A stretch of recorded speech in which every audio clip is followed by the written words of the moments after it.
nama saya Askara Kardawi, saya dari kelas 9. Saya ingin bertanya, tadi waktu masih di ruangan pembuatan permen itu kan terasa panas. Nah, ketika masuk ke ruangan pengemasan, kenapa suhunya langsung terasa dingin? Terima kasih. Siapa namanya? Aska, keren pertanyaannya. Terima kasih Aska pertanyaannya. Ada lagi yang izin bertanya, bagaimana cara Bapak dan Ibu mempertahankan paket ini dari dulu hingga sekarang dengan melihat banyaknya persaingan saat ini? si keren? Siapa namanya? Salza. Oke, keren Salza. Usul tadi kamu nanya. Saya Rafa Jago dari kelas 9.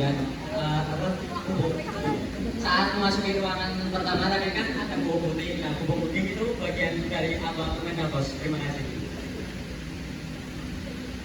Saat masuk pertama ada bubuk putih, itu bagian apa dari permen Davos? Ya, terima kasih.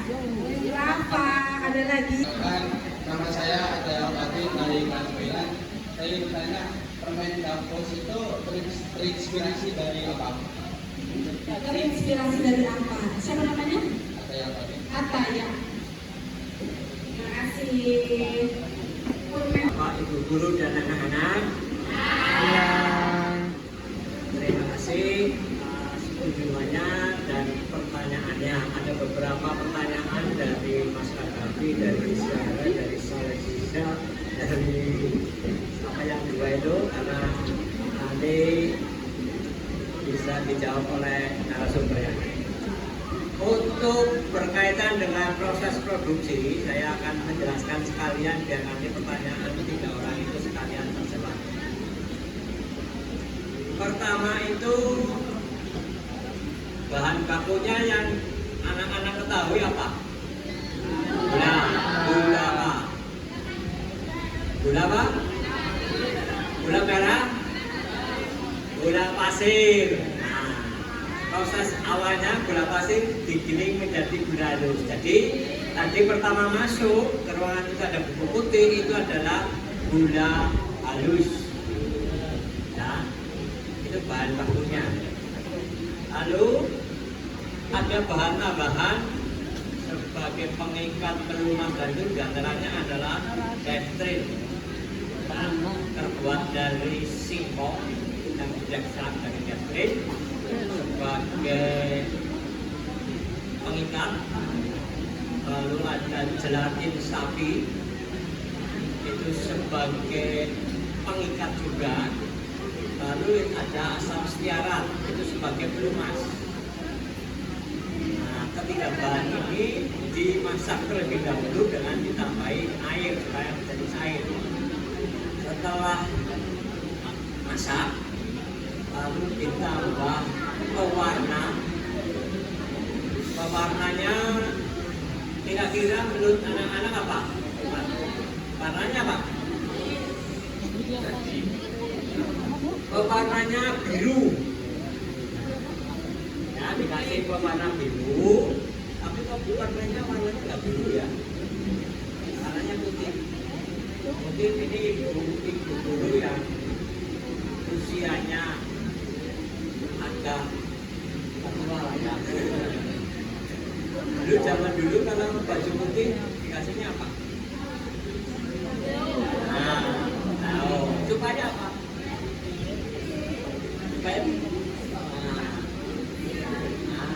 Seperti kebiruan biar akhirnya akan ada sinar gitu ya. Tapi kalau permen Davos itu bukan dikasih blau, tapi dikasih warna biru. Itu pewarna makanan. Bedanya dengan kalau baju itu pakai blau, kalau ini pakai pewarna makanan. Tujuannya sama, supaya permennya itu putihnya lebih bisa bertahan tidak cepat sama. Lalu setelah dicampur dengan batu-batu itu dikeringkan. Nah, itu yang tadi dengan anak-anak masuk ke ruangan yang panas, itu oven. untuk proses pengeringan. Nah, setelah kering, lalu proses berikutnya adalah diberi rasa. Nah, itu nanti setelah diberi rasa dicetak. Nah, itu sudah area yang menggunakan pendingin atau AC, sehingga ruangan itu agak lebih dingin daripada di oven. Lalu setelah dicetak, dikemas. Ada yang menggunakan mesin, ada yang menggunakan cara manual. Nah, setelah dikemas selesai, sudah itu siap dipasarkan. Ya, jadi dari ketiga penanya tadi itu sudah terjawab ya. Nah, terus soal inspirasi dan lain-lain tadi untuk mempertahankan dari tahun 31 sampai hari ini, nah, biar Ibu Dwi saja yang memberi penjelasan. Baik. Assalamualaikum warahmatullahi wabarakatuh. Waalaikumsalam warahmatullahi wabarakatuh. Selamat pagi. Pagi. Belum, Mas. Hadiah masih banyak? Masih banyak yang besar? Semangat kan udah minum es kadamos? Sudah? Ada yang belum? Ada yang belum? Cung, ada yang belum? Ada yang belum? Apa udah semua? Mas ya? Selamat pagi. Pagi. Oh, pagi-pagi damos semeriwing gitu ya. Coba ya, yang semangat saya doain nilainya bagus semua. Yang kelas 3 nanti nilainya bagus semua. Diterima di SMA favorit. Amin. Kelas 2, kelas 1 nanti nilainya juga bagus semua. Kelak dapat beasiswa di universitas terbaik. Amin. Semangat ya. Selamat pagi. Pagi. Warna semeriwing. Nah, gitu dong. Harus berdoa dulu. Ya. Coba. Saat ini hadiahnya masih banyak. Sayang kalau nggak dikasih. Ya. Ada yang berani maju ke depan sebelum saya jawab? Buat menceritakan tadi apa sih yang dilihat di dalam? Hah? Ada yang merencong? Cewek satu, cowok satu, maju. Ada nggak? Ada nggak? Maju kalau ada. Yang mana? Siapa yang mau maju? Ada yang mau maju? Kenapa nunjuk temennya? Nih, adik-adik, kalian cita-citanya pengen jadi apa? Pengen jadi apa? Pengen jadi pengusaha? Pengen jadi pegawai? PNI? Pengen jadi apa? Hah? Ada yang pengen jadi pengusaha? Cung? Ada yang pengen jadi TNI? Ada yang pengen jadi PNS? Ya, apapun itu, itu dengan cara apa kalian bisa mendapatkan semua itu? Belajar, terus jujur, terus apa lagi? Disiplin, terus apa lagi? Hah? Semangat, apa lagi? Kerja keras, terus kerja kelompok, terus nah, tapi semua itu ya, kalau kalian tidak bisa melihat peluang yang ada, ya tidak bisa.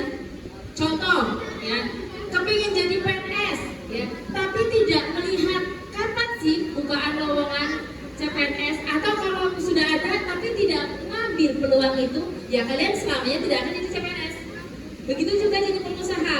Kalau ingin jadi pengusaha, tapi selamanya tidak mencoba untuk berwirausaha, dia tidak akan menjadi wirausaha. Begitu juga pada saat punya kesempatan, siapa yang pengen maju, cung? Nah, itu untuk melatih jiwa kepemimpinan kalian. Kalau kalian ini kepingin maju, kepingin sukses, apalagi ada hadiah, kenapa harus nyuruh temennya? Sementara yang kepingin dapat uang siapa, cung? Maju, harusnya saya, kayak gitu. Ya. Nah, anak-anak di sini kami kan ini wisata edukasi. Kami ingin semua anak-anak di sini mendapatkan pengalaman, mendapatkan kayak setidaknya mungkin di sini ada bisa tahu dunia kerja seperti apa sih, terus melatih ya rasa kepercayaan diri seperti apa, melatih jiwa kepemimpinan seperti apa, rasa toleransi terhadap teman seperti apa gitu ya. Jadi jangan malu-malu untuk mengutarakan pendapat, untuk bertanya, untuk maju ke depan. Oke? Siap jadi pemimpin? Coba sekarang siapa yang bisa maju, Cung? Cewek satu, cowok satu? Ada? Nggak ada? Ayo Panca. Panca. Enzo. Nggak apa-apa kalau nggak ada. Oke, pertanyaannya tadi? Inspirasi dari Davos, ya. Mungkin saya akan jawab cara mempertahankannya dulu ya. Mempertahankan itu tidak mudah. Betul Bapak Ibu Guru? Ya. Membangun, memulai itu mudah. Tapi mempertahankan sesuatu yang sudah lama itu tidaklah mudah, gitu kan. Ibarat pohon itu kalau sudah sampai atas tinggi-tinggi anginnya makin kencang, gitu. Jadi butuh effortnya lebih, ya. Apalagi di tengah persaingan yang luar biasa. Coba tepuk 1, 2, 4. Tepuk tangan semuanya. Fokus. Ada tugasnya? Ada tugas sekolah? Ada. Ada. Apalagi ada. Pertanyaannya sudah bisa dijawab semua? Belum. Nah, nanti tidak semua jawaban ada di Google, ya. Jadi yang sekiranya nggak ada, ditanyakan di sini, ya. Nah, bagaimana cara mempertahankan bisnis? Ya. Mau itu bisnis kecil, mau bisnis besar, ya itu butuh strategi. Ya, pertama ya, kita harus selalu bisa adaptif dengan perkembangan zaman. Kayak mungkin zaman dulu 1931 ya, Permen Davos itu yang mengkonsumsi orang-orang lama, kompetitornya sedikit, belum ada produk-produk nasional yang seperti di televisi. Adanya Davos datang jualan langsung dikerubut dibeli habis gitu kan. Kalau sekarang kan nggak gitu. Nah sekarang zamannya, apalagi kalian zaman apa nih, Gen Z apa Gen apa nih? Apa? Hah? Gen Z kan? Nah Gen Z mungkin kan kalau nggak, gimana sih caranya kita memperkenalkan produk ke Gen Z seperti usia-usia kalian? Nah itu kan butuh komunikasi yang tepat ya. Dengan kalau zaman sekarang kan melalui media sosial itu yang dinamakan adaptif ya. Kita harus bisa beradaptasi dengan era yang ada saat ini gitu ya. Terus kemudian kita juga dari sisi kualitas produk harus dijaga, konsisten untuk menjaga kualitas produk, konsisten untuk menjaga pelayanan, betul? Terus apa lagi kira-kira? Ada yang bisa bantu? Terhadap tenaga kerja bagaimana? Tenaga kita juga harus bisa menjaga karyawan yang ada, karena karyawan ini aset ya buat kita. Ini kan aset, karyawan-karyawan yang bagus itu aset, dan kita juga harus menjaga hubungan kita terhadap Tuhan Yang Maha Esa. Kalau di Selamat Langgeng, gimana sih caranya menjaga hubungan terhadap sesama dan terhadap Tuhan Yang Maha Esa? Kalau di kita setiap awal bulan di minggu pertama kita untuk yang muslim ada pengajian, untuk yang non muslim ada kebaktian, itu rutin kayak gitu. Nah satunya lagi, Davos terinspirasi. Iya, terinspirasi dari mana? Kata kalimat Davos atau nama Davosnya atau bisnisnya? Namanya? Oh nama. Kalau nama Davos ini terinspirasi dari sebuah kota Davos ya. Nama kota tersebut memang namanya Davos. Nah, kota tersebut itu ada di Swiss. Ya, jadi salah satu kota di situ Di situ kan kota pegunungan yang nuansanya sejuk, dingin, segar. Nah, beliau bapak pendirinya. Kita siapa bapak pendirinya? Ada yang masih ingat? Siapa tadi? Sim. Ada yang tahu? Nggak ada. Beliau bapak Sim Kijan, ya. Beliau ingin membawa nuansa kesegaran itu ke Indonesia yang bisa dinikmati oleh semua kalangan, ya. Karena dulu permen Davos ini kan permennya orang yang memiliki kasta tinggi. 1931 lah ya. Nasi aja susah, boro-boro makan permen mini kan gitu. Nah, ini dulu memang permen mini, permennya orang yang memiliki kasta tinggi. Kasta tinggi itu ibarat orang Jawa tuh bilang tuh ningrat kalau gitu. Nah, iya bangsawan kalau gitu. Jadi Bapak Singkijang kepingin membuat sebuah permen itu yang bisa dinikmati oleh banyak orang tanpa harus pergi ke Swiss, bisa merasakan kesegarannya, kesejukannya gitu. Jadi setiap makan permen Davos kan ada rasa seger,